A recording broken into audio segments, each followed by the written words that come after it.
What's up, good people? Welcome back to another episode. If you're new to my channel, then please be sure to hit this like and subscribe button so you can follow along as I journey through Cat A on Zwift. So for today's race, we are doing the stage 3 of the Tour de Zwift. We are doing the Magnificent 8 route.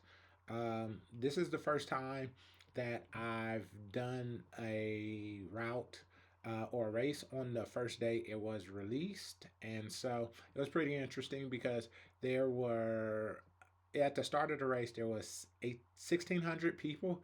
I think by the time it finished, there was 972 results. But at the start of the race, there was 1,600 people, which although the course itself didn't really offer a whole lot of challenges, just the sheer volume of racers or riders that was in the race created a unique set of circumstances. As we get out, we did what we normally do. We got out at a very quick pace. To be honest with you, with this race being fairly long, it was basically a war of attrition with this race. Just the sheer amount of watts that you had to put out for the amount of time you had to put them out was really the main factor in how well you performed in this race. If you were good at power endurance or consistent or being able to consistently manage your power output, you probably would have done pretty well. But if you struggle with your management of your energy systems, then it was definitely going to show up in this race. There wasn't a whole lot of hills in this race, so it wasn't too punchy, but it was definitely a lot more demanding just from the sheer amount of riders in the race, and especially if you were in the front group, the amount of top riders or strong riders that just consistently pushing the pace. As you can see, for the most part of this race, I was pushing 350 plus watts, which was fairly intense. Just from a performance standpoint, it left a lot of opportunity to get exhausted and possibly get dropped if you weren't somewhat strategic during this race.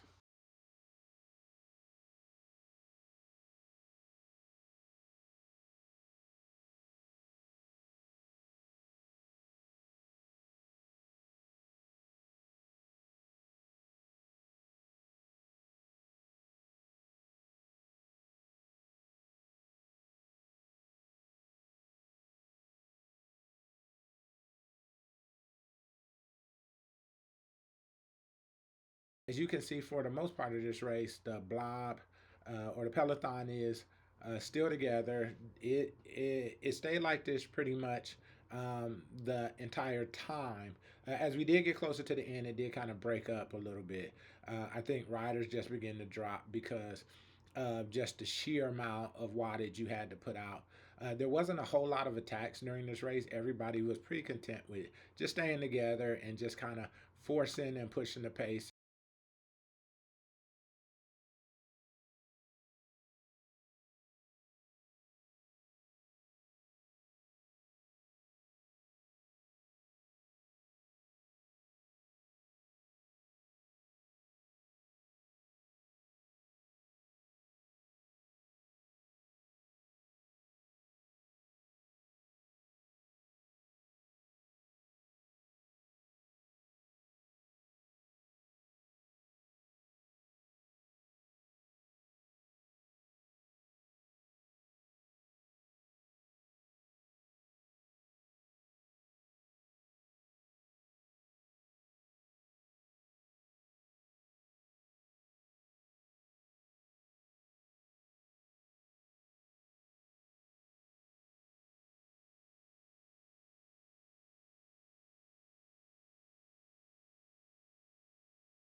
So as you can see, we're entering our first and really only major climb throughout this race. This was the only intense incline for the most part throughout this race. And this did have an effect of breaking the pack up somewhat, especially as you got deeper into this climb. You seen the feathers start to pop up. People started to use their power up. I still had a feather power up, but I didn't feel I needed it right now. Looking back on it strategically, I probably should have used it just to keep myself in the forward part of the group, but I was still okay. Somebody actually took a coffee break during this part of the race, which was pretty interesting. But here you're at a 10% incline. I'm at 600, 700 watts, just trying to get back onto the front wheel. So now I'm starting to hump a little bit. I did cut my feather on. This is the part where if you're not careful, you definitely can get dropped.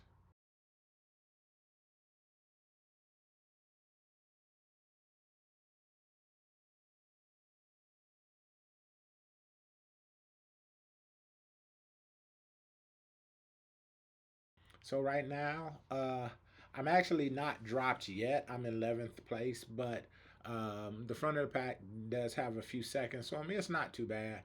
It's nothing I don't think I can't overcome with still a lot of the race left.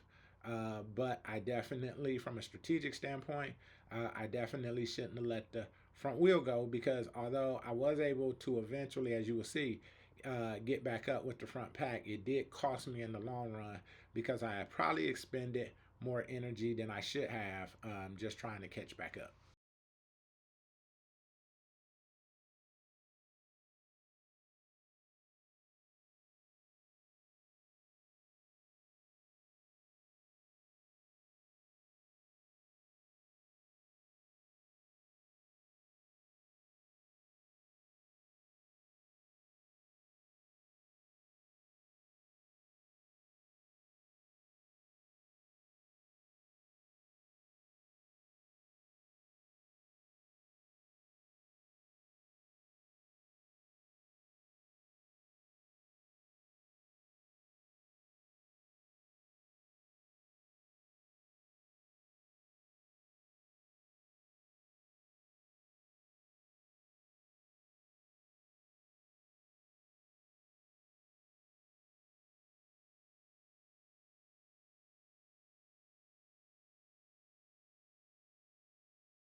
So for the most part of this race, I did jostle in between the top 10 and the top 20 group, just because the peloton basically stayed pretty much intact for the duration of this race. If you made it past this steep hill, then you were pretty much good because the rest of the race was pretty much a flat surface for the most part.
So here I managed to work myself back into, I was able to work my way back into the top 10, which is where I definitely wanted to be.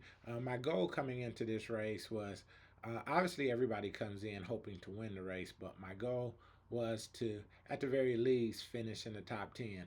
With such a large group in which you, with such a large group riding, or competing and you really don't know what everybody else is bringing to the table, I thought a reasonable expectation would be just push to get top 10.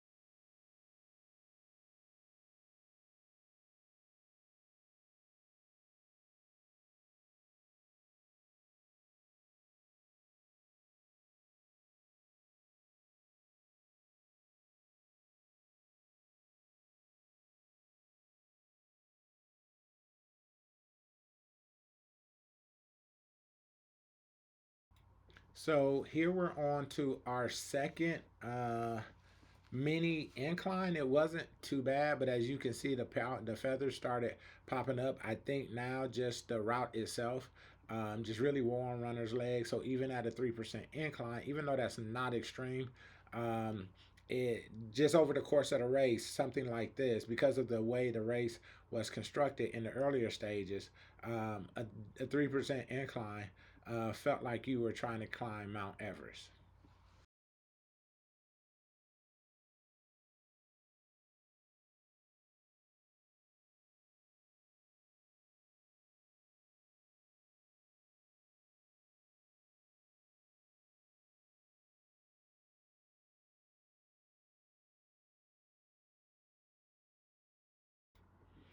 So as you can see, I'm still hovering at 500 plus watts. Most of this race, I was always above 350 for the most part, but periodically for an extended period of time, I was at 400, 450 plus watts. Just I think this was more of a byproduct of the time that I raced, especially with being on the first day. So all the some of the top racers or stronger racers were probably gun ho to get this race in, and so you could definitely tell because the competition was a lot stiffer. I did anticipate it, but it was still surprising.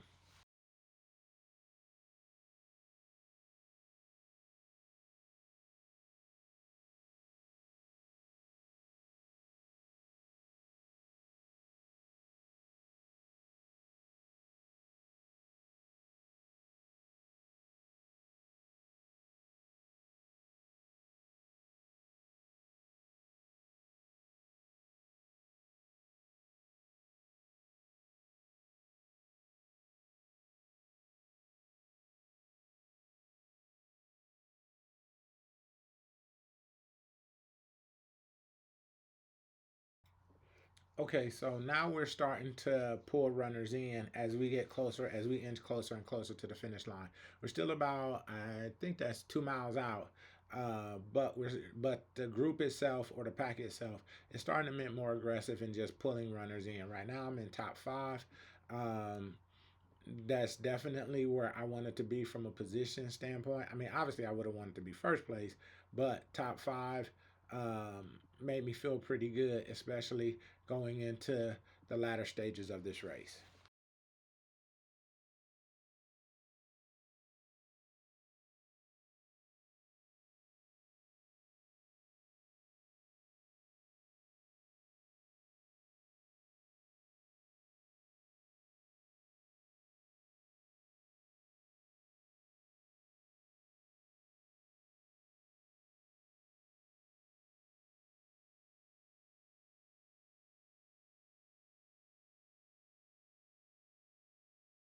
So here we're in the final stages of the race.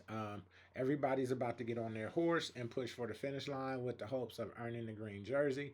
I think there's a strategic error I made at this point where I probably um, should have kicked earlier than I did. I seen people kick around me, and I was still even late to the party with that.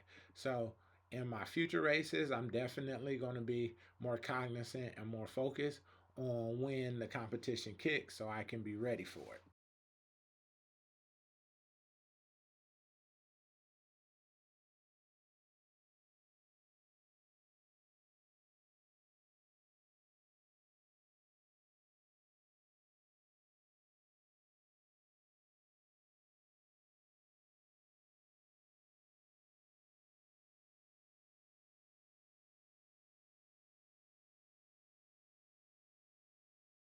So now we're in the home stretch. People are starting to take off again.